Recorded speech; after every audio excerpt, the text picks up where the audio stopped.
Parmi tous les enfers qui existaient alors pour les enfants délinquants, Clermont, dans l'Oise, était l'enfer des enfers. Des filles qui étaient arrivées à Clermont, vraiment pures, enfantines, allaient devenir non pas perverses, comme on l'a dit, mais vicieuses. C'était une conséquence du manque d'affection, du fait aussi qu'elles commençaient à devenir des femmes, à éprouver des désirs. Elles se livraient entre elles à des actes que vous devinez. Ces mœurs n'étaient d'ailleurs pas absolument générales, et si j'en rends compte, je suis loin d'en faire l'apologie du vice. Dans toutes les prisons où j'ai séjourné, on n'a jamais pu me faire un rapport pour mœurs, comme on disait. J'étais considérée comme une des filles qui, sur ce plan, restait irréprochable. Je ne dis pas que j'étais meilleure ou plus pure que les autres. Simplement, cela me dégoûtait. Il y avait peut-être quelque chose, indépendant de ma volonté, qui faisait que je ne pouvais arriver à admettre ces pratiques. Beaucoup de filles étaient tuberculeuses.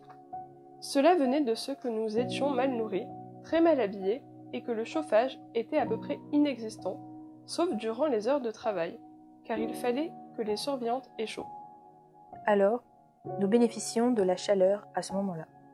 Mais le soir, nous entrions dans ce que nous appelions les poulaillers, une succession de cases de 1,20 m, 1,10 m de large, je ne sais, qui contenait simplement un lit d'adolescente très étroit, assez court, et une toute petite tablette sur laquelle nous posions une cuvette d'eau.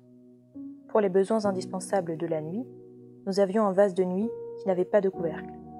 Les portes étaient en partie pleines, et à partir d'une certaine hauteur, c'était du grillage pour que nous soyons constamment surveillés. Nous n'avions jamais ce dont ont besoin toutes les jeunes filles, ce petit instant de solitude où vraiment la pudeur est à l'abri des regards, où l'on se sent encore un être humain.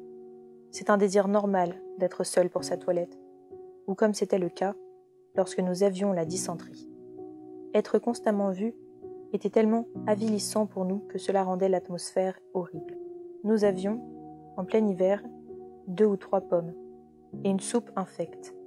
Une partie des murs était peinte au coaltar, et comme très souvent, il fallait faire des réfections, car les bâtiments étaient vieux, on était à tout bout de champ en train de passer une nouvelle couche de coaltar, si bien que la nourriture était en permanence imprégnée de cette odeur. Ceci vous explique pourquoi il y avait tant de tuberculeuses, et pourquoi tant de filles sont mortes à près de 17 ans et demi, 18 ans. Je me souviens d'une nommée Marcelle Chartier, qui avait 13 ou 14 ans lorsqu'elle avait été enterrée, envoyée à Cadillac et de là à Clermont.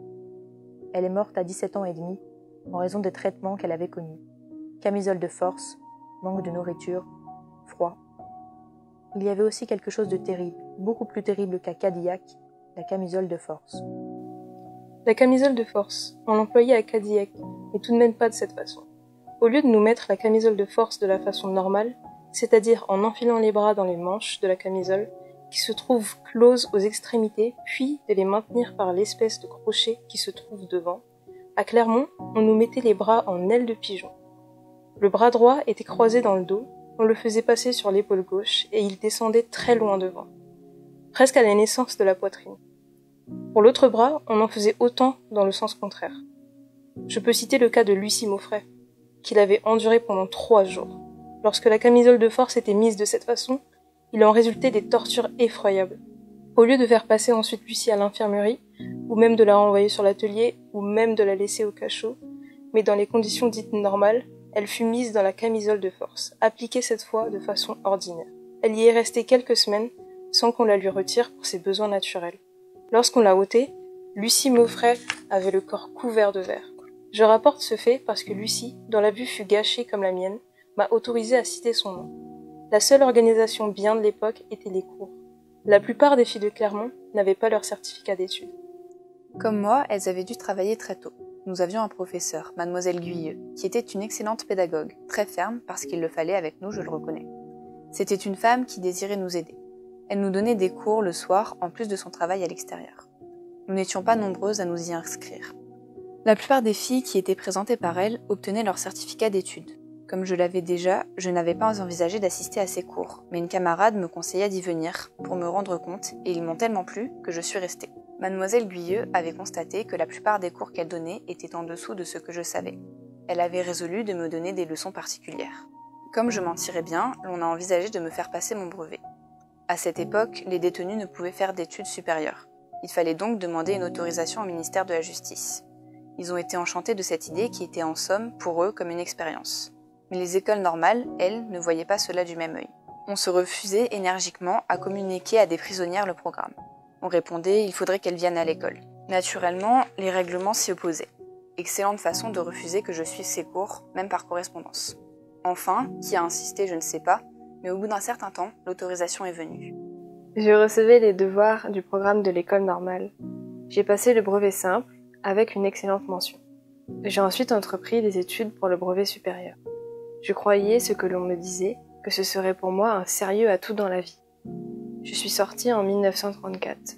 Quelque temps auparavant, il y avait eu l'affaire Stavisky. Je n'y ai jamais rien compris. J'étais prisonnière et pour moi, Stavisky, cela ne voulait rien dire. Mais j'ai pu constater le chômage, les grèves, sanglantes parfois, les émeutes. Voilà ce que je découvrais en sortant. Ma mère n'était venue me voir qu'une fois pendant que j'étais à Clermont. Le jour où je suis sortie, elle avait envoyé son amie me chercher. Mon petit pécule de prisonnière a servi à payer les loyers arriérés, les notes dans les cafés. Au bout de 3 ou 4 jours, ma mère a voulu me frapper. Comme pour moi, une mère, c'est sacré, je ne lui ai pas répondu et je me suis enfuie par la fenêtre.